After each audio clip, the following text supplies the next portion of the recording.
Hello, everyone, and welcome back to another episode of the 8-Bit Adventures podcast. We're here to bring you the latest and greatest gaming news of the past week. I am your host, Sean Hayes. This is episode 352, and big topic of the week is Summer Games Fest. So I'm not going to be talking about every game announcement that happened at Summer Games Fest. There was quite a lot of them, but I'm just going to pick like 4 of my favorite announcements there. Some notable ones that were announced that we're not gonna go over this week. I think the big one, of course, is God of War Laufey. I'm not sure on the pronunciation of that. Please forgive me. Guild Wars 3, RuneScape Dragon Wilds, Pal World 1.0, Wolf Among Us 2, Teenage Mutant Ninja Turtles Last Ronin, and Resident Evil, a remake of Resident Evil Code Veronica. It's just, there's a lot. There's a lot to get in there. I wanted to just pick a selection of games that were announced during Summer Games Fest. And notably, ones that I have a personal inclination to play. But those other ones I think are noteworthy. Just also kind of adjacent to the wheelhouse of stuff that I like to talk about here on the podcast. That said, hope everyone's been having a good week, or 2 weeks rather.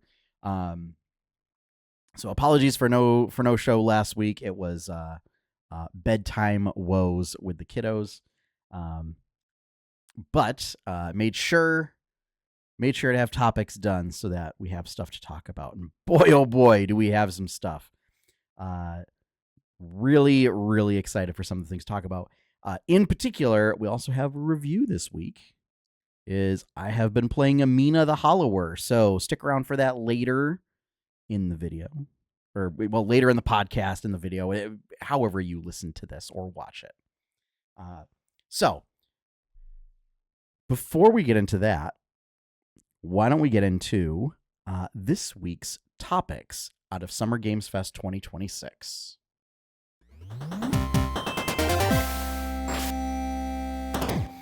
So first up, Bancho the Chef, or Bancho the Chef.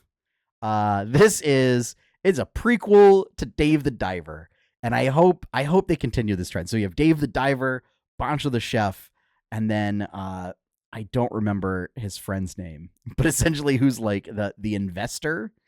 I think that would also be really fun. So this is a prequel to Dave the Diver, where you are playing as Bancho, who is in Dave the Diver. He is your master sushi chef. So this is his quest to learn how to become a master sushi chef. And it seems like it's a lot of very, almost kind of makes me think of like Cooking Mama, but like it's not the same vibe, obviously, as Cooking Mama, but you're kind of doing the same stuff. So like it's like pouring sake or slicing fish. So very little like mini game type stuff is what the gameplay looked like in the trailer. Not the same pixel art style that Dave the Diver was in. So it looks like not quite cel shaded, but it kind of similar to it. So it is like a 3D animated style. Which I think is fine, especially depending on the story you want to tell. I don't think it necessarily has to be pixel art. So it looks like a lot of fun. It's currently being made for PS5 and PC. It's very likely that other platforms may follow. So I don't know if it's like a timed exclusivity type deal, like for console exclusivity. I can't imagine that it's going to be intensive enough that only PS5 can handle it. But yeah, I'm very excited about it. I haven't played a lot of Dave the Diver, but what I did play, I really enjoyed it. So, and I think the characters are interesting enough. I'm glad to see them expound more on the characters from that game. So I'm looking forward to that. Also, I mean, it's cooking and fishing are two of like the really neat sort of subsystems that I always love in games. And so this is just perfect for me. All right, on to our next topic. Here's one of the big ones, folks. Final Fantasy VII Revelation. So Square-Enix revealed this will be the final entry in the FF7 remake trilogy. This is where we're going to wrap everything up. We'll see if certain plot points remain. But since I have not played Rebirth yet, I'm still... As I picked up Remake for Switch 2, I am still trying to work my way through that before getting Rebirth, so that I can get the game bonuses for having Intergrade or whatever from Remake. So I don't know how much they certainly changed a fair amount by the end of Remake. I don't know how much got changed in Rebirth. I didn't actually watch a lot of gameplay of it, so I don't know much about the story if a lot changed. And I'm trying to keep it that way, so no spoilers, please. But I'm curious to see how much Revelation will deviate from the original story. In addition, the game will feature a new skydiving mechanic, so you'll actually jump off of the high wind and seamlessly launch onto the ground. Characters will have the ability to wear new clothes and armor for specific combat boons. So that is certainly a gameplay departure from the original, where it was just bangles were your armor. So that provides an interesting, because it's always interesting to see different looks in cutscenes. And of course, like, it's always, making a supremely goofy character just for cutscenes is like a hallmark of games like World of Warcraft. Or Xenoblade. That's also a thing in Xenoblade, is like equipping your characters with like the swimsuit gear. And have like Shulk walking around in like flippers and a snorkel during cutscenes, which is always fun. Or, I don't know if they'll do it during cutscenes or if they'll just do it for gameplay. But so that'll be interesting to check out. Notably, new voice for Sephiroth in this game. And for fellow fans of Critical Role, it is Travis Willingham will be voicing Sephiroth. Or I suppose if you're a fan of like, anime or World of Warcraft, our one Terralion, or Gazlo. He also voices Gazlo in World of Warcraft. But yeah, so I guess he is being brought in to voice Sephiroth.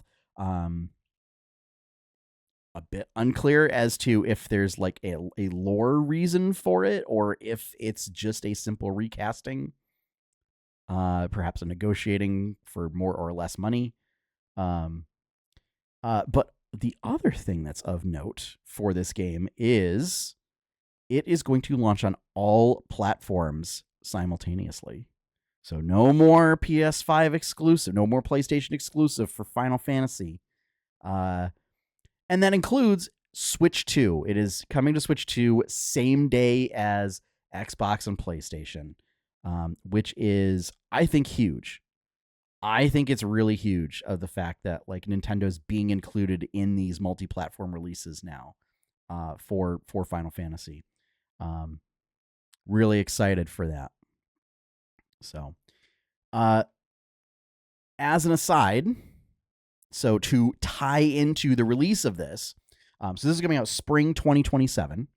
So around the same time, Tifa is going to be added to the roster of Street Fighter 6 as like a cross-promotional DLC.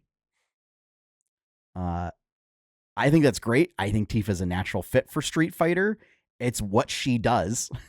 I mean, she is 100% like fits that vibe of just fighting in back alleys. So excited for that. It's part of, so she's not the only character in that like promotional DLC. She's the only Final Fantasy character. The other three are from other properties. But it will time with the game's release. So very much like to promote that game coming out. So very excited for that. Admittedly, Rebirth also caught me off guard. Like I had the date written down and then it snuck up on me and I was like, oh no. Once again, the game came out and I for Switch 2 and I completely missed it. So thankfully I'm gonna put it off a bit so I can finish Remake and the Intergrade DLC. But yeah, I'm super excited for this. I hope Chocobo breeding is in there so you can get like all the different Chocobos, Chocobo racing. Yeah. Which I know is in Rebirth to some degree, but it continues in Revelation because like you absolutely need the various Chocobos to do all the cool stuff. Like say get Knights of the Round. Knights of the Round and Bahamut Zero are in this. They happen in this part of the story.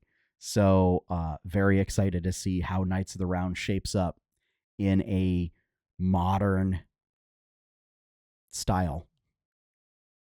See if it still takes like 5 minutes to just go through the animation, right?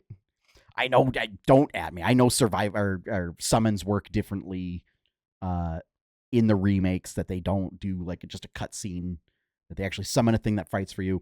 I just want to see like 13 other dudes show up to just wail on the boss, especially if it's Sephiroth. Nothing like the like quad magic mimic Knights of the Round, so that you just, you pop those on and then you spend like the next 20 minutes, like you go make a cup of coffee and a sandwich and you come back and they're still doing it. So, yeah, spring 2027. So very excited for that. Almost as excited as I am for the next announcement. Capcom has announced a new expansion for Monster Hunter Wilds, Ascendance. So we're going to the skies, folks. So it's a whole floating Wyverian city. We'll have Kushala Daora. Because I mean you have to, like, if it's a floating city, you have to put like the wind dragon or the tempest dragon or whatever the name is. Like his whole shtick is wind, so like you have to put him in there. And but just to force people off of the location. But also, and I don't know if I'm getting the name right. Is Lao Shung? If that is, or Lao Shan Lung, is that it? Yeah, Lao Shan Lung was also revealed in the trailer, and Monster Hunter fans are going wild for that. He has not appeared in a game for quite some time. So also introducing, there seems to be some sort of like bracer item that augments how your weapon combos and does stuff. So kind of the idea of introducing the the little grappler in Iceborne, that like dramatically changed gameplay. I think they're kind of hoping to replicate that with Ascendance and this device. So I love the idea of new Monster Hunter game comes out. They do like some basic tweaks to weapons and stuff, and maybe introduce like some new weapons. Maybe they change up some how do the weapons work. But you get it kind of back to square one, and then like for your first or for, I don't know if this is the first expansion, but for some big expansion that you do, so like Iceborne or Ascendance or whatever, then you add in like an extra layer on top of it. So the people have had plenty of time to get comfortable with their weapons and stuff, and then you add this new element to add new combos, new gameplay styles.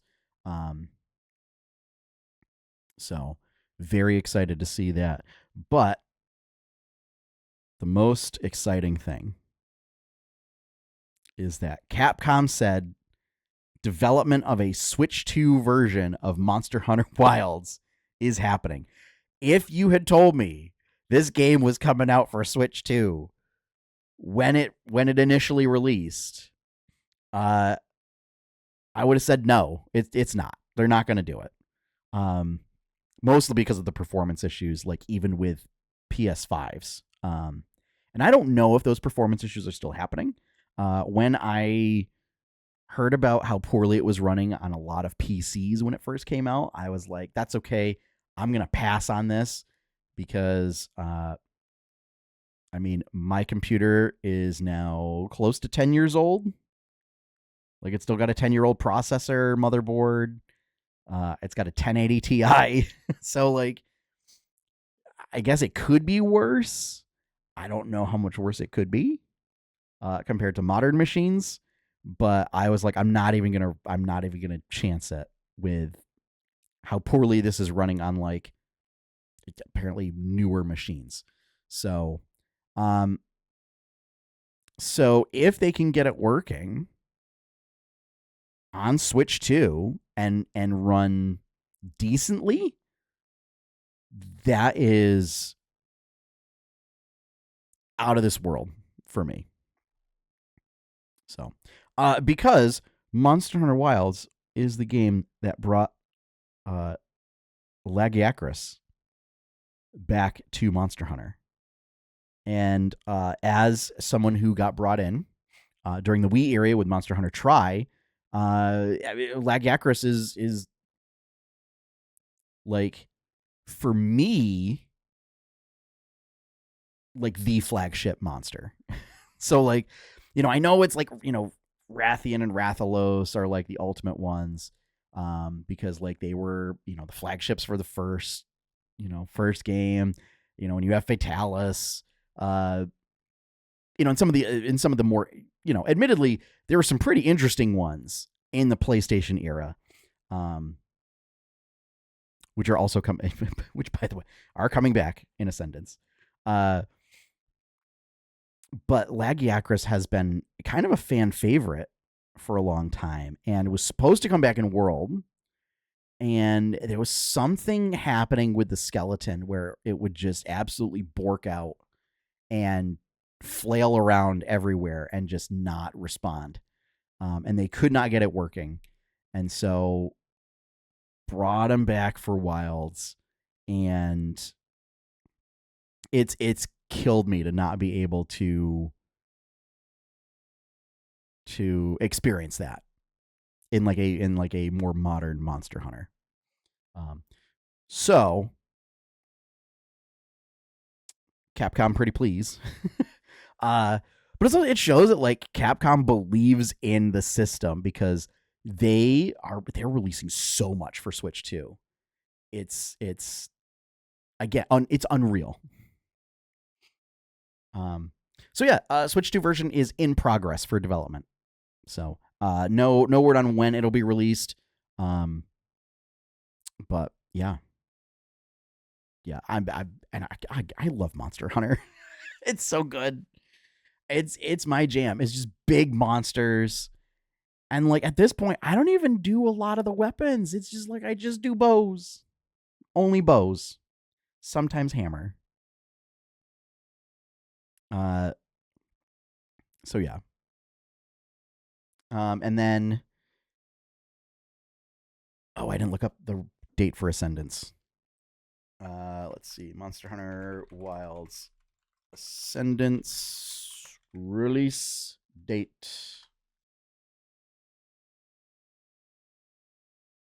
2027. So just next year.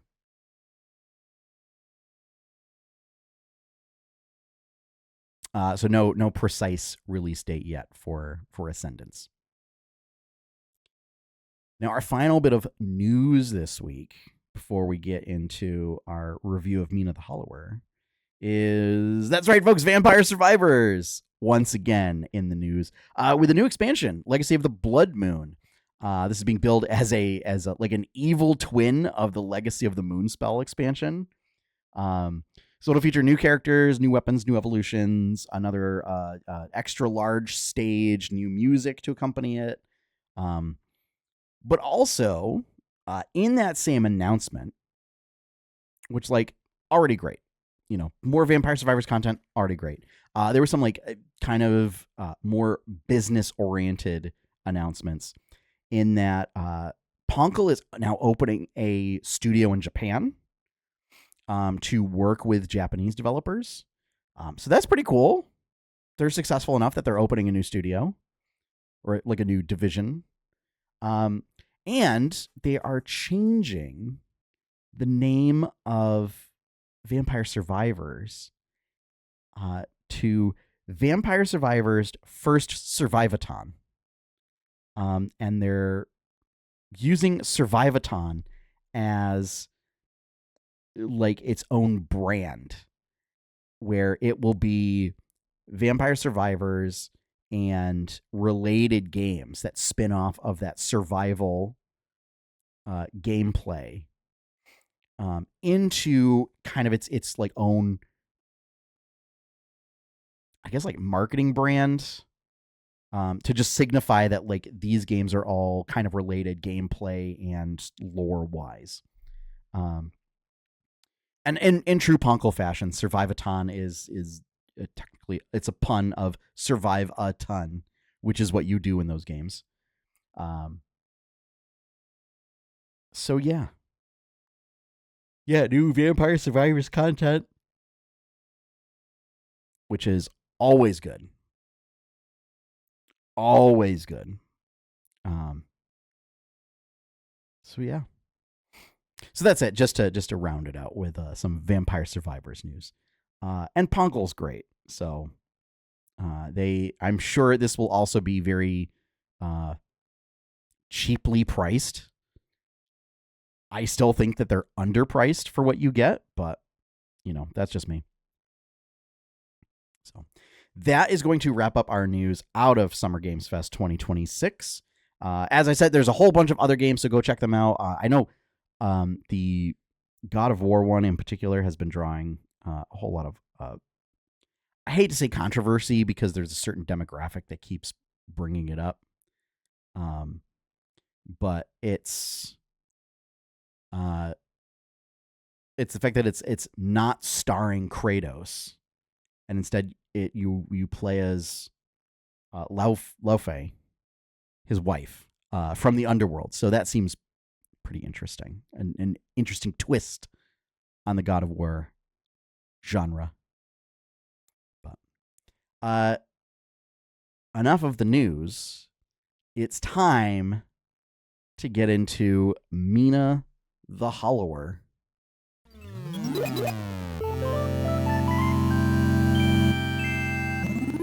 All right, so this is Yacht Club Games' latest title, where you play as a little mouse who is a hollower, which seems to be like part alchemist, part engineer, part monster hunter, or part like vampire hunter kind of a thing.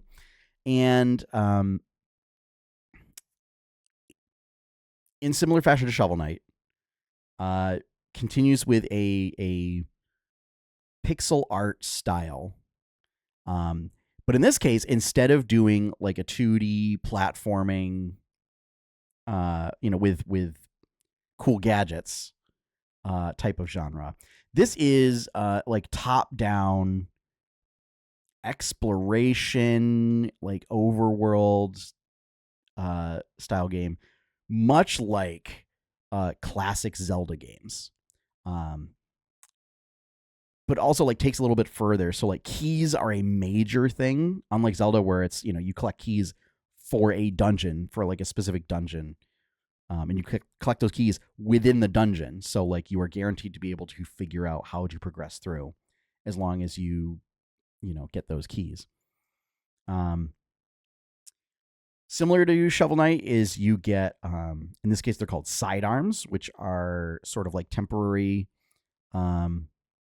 secondary weapons that you can get, sort of like artifacts in Shovel Knight.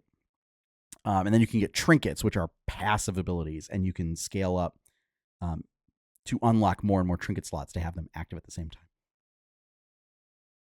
time. So, haven't played it for super long, but I've done like the first, after getting to the main city, Ossex, I've done the crypt and I've done the bayou. So I've done like the first two kind of zones. Let me start off by saying this game's hard. It's hard. Don't get me wrong. It's hard enough to the point that I turned on. So to their credit, Yacht Club decided to make a more challenging game, but then gave accessibility options, so that if you don't care about getting in-game achievements, you can turn on a whole bunch of them. And if you just want to experience the story, like you can make yourself immune to damage, be able to ignore HP loss from falling down pits, ignore knockback from enemies, all sorts of stuff like that. So I'm trying to strike a balance of giving me enough help so that I can progress through the game, but at the same time, not making it trivially easy. Because I don't necessarily want that. Like, I still want to be able to play the game. It's just I don't know if it was just super early on. You don't have enough tools to be able to like make it through big boss battles. Like, I feel like later on you get a lot more tools, more trinkets, more sidearm slots, more sidearms in general, weapon upgrades that allow you to be able to make it through a boss fight. And it feels like early on you don't have a lot of those, and so it makes it very difficult if you're a more casual player,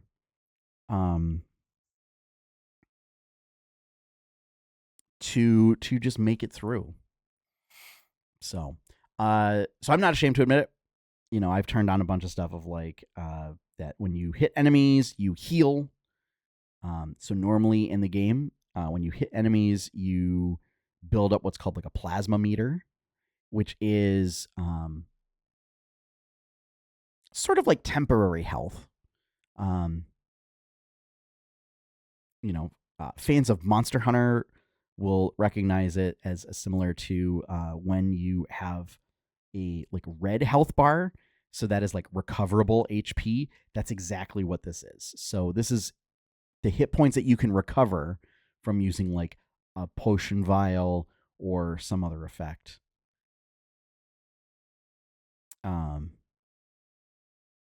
So yeah, it's tough.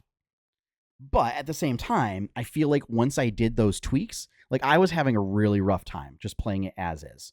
And so I was going to take a break and like not play. And I was like, maybe I'll come back to it in a couple months, and just try and figure out like what I'm doing wrong. Then I found out about the accessibility options, turned on a bunch of those, and then suddenly I wasn't getting in my own way and was like, if I just want to get through and kind of progress a lot of the story, now I'm able to do that. So, now, music, great. Art style, great. I think the character designs are fantastic. And it seems to have a blend of like animal folk and non-animal folk. So I'm curious to see what's up with that. And I know based on an event that I viewed in game, right, where you have to get access to a like telescope, be able to look through it, and there was like some kind of bizarre UFO type thing like with a trail of like tethered smoke coming down off of it.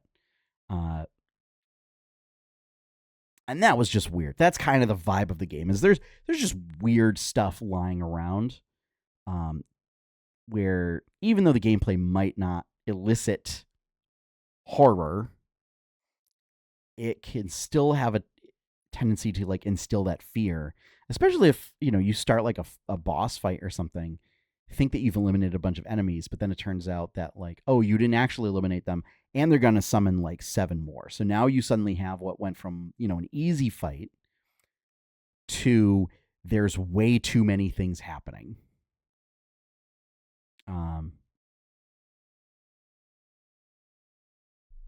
So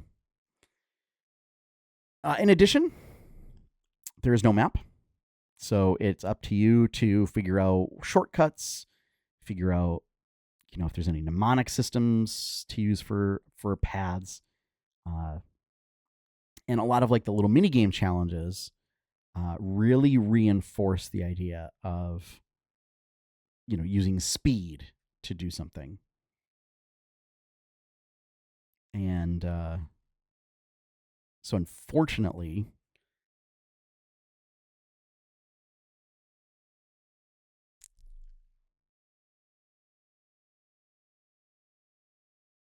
sorry, I lost my train of thought.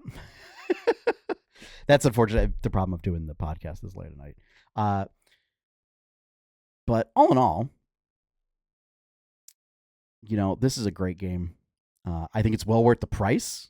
It's priced at $20, digital at least. I don't know if it has a physical version that's out, but I think this is a nice. Again, if you like challenging games that do not hold your hand. So this is, if you're the type of person who's looking for like an exploratory challenge of like no map, it's up to you to remember like certain landmarks. You got to talk to people to find out where you might go next. This is definitely the game for you. Especially, it's got Zelda-ish combat to it. Classic Zelda. So we're talking A Link to the Past, Link's Awakening, that kind of a thing. And once I worked with the accessibility options, definitely it like absolutely clicked for me at that point. And you can use those options again if you don't mind not getting the in-game achievements, or in Steam's case, like you don't get Steam achievements, but using it to practice, like using those accessibility options to practice, and then once you've gotten better, you scale a bunch of them back, and see how well you can do, because you can change them on the fly, which is always great. So, one thing that I did not anticipate, this game has fishing, and I unlocked it, and that's all I want to do. Granted, it's, you cast it out, quick time event, you pull a fish up, and generally like you're collecting trophies from fish. So like once you go to a new area, it's generally like one of the first fish that you find. But then it's like the fish will pop out as an enemy and just like flop around trying to bite you, stab you with like some sort of horn or something like that. So it creates a little frenetic energy of, oh no, I fished up this enemy, now I have to do something with it. But also I can't let it get away. So, all in all, this is a very enjoyable game for me. I'm excited to see where everything goes with it. Story's pretty intriguing. And until then, that is going to wrap everything up for this week. That's the wrong slide. For this week. So, if you would like to see more content from 8-Bit Adventures, be sure to check out 8bitadventures.com. Over there, you can find links to the old comics, links to the podcasts, and more, including my portfolio is up on there. If you want to help support this content, the best way to do that is to either become a patron over at patreon.com/8bitadventures, or you could also sub directly on Twitch. Big shout out and thank you to all my current patrons. Thank you for your continued support. I'm still working on kind of new reward tiers, but I also don't know. We might just need more patrons to make those tiers worthwhile. Not sure. But finally, our opening theme is One Up by Professor Shy Guy. You can find his work over at professorshyguy.bandcamp.com. And also, go show him some love. I guess he just had a brain tumor removed, or had a brain tumor like some number of months ago, and is finally able to start doing shows again. So absolutely go support him. He's great. And I sincerely hope that surgery solved a lot of health problems that I was unaware that he was having. So on that note, we're going to wrap up the show. So that takes care of everything. We'll see you next week, folks. And as always, have fun, happy gaming, and enjoy your pie cake.